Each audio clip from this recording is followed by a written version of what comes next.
So this is a question about pollution. The question is, read a statistic that pollution kills 2 million people a year. And if it did, if this turned out to be true, should the government stop it? What would we say should be the government's role vis-a-vis air pollution, right? So first of all, I don't know what it means that air pollution kills 2 million people a year. I mean, we all die someday. So what does it mean that that pollution is killing them? Is there any real evidence to suggest that?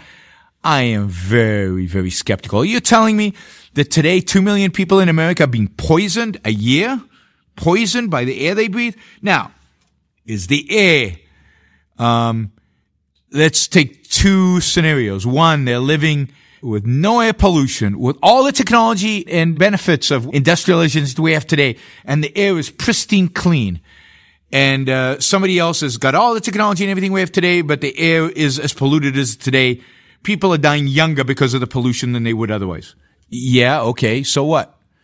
People are living longer because of the industry that pollutes. Without the industry that pollutes, we wouldn't have a life expectancy in the 80s.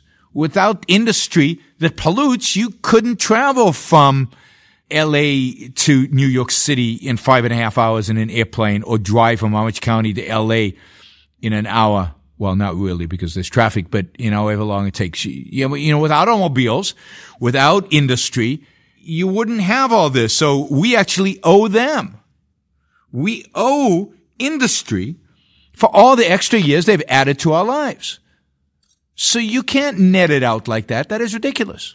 Now, if you can show that particular products being spewed out into the air cause specific damage to specific human beings, then you can launch a lawsuit against those companies that are spewing that particular stuff. But just the fact that everybody's driving makes the air dirtier is not a reason for the government to intervene.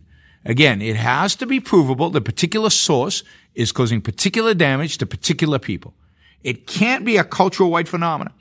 So this is an argument of property rights, right? If you are doing stuff on your property that is causing my property real harm, or my body real harm, then I have a right to sue you.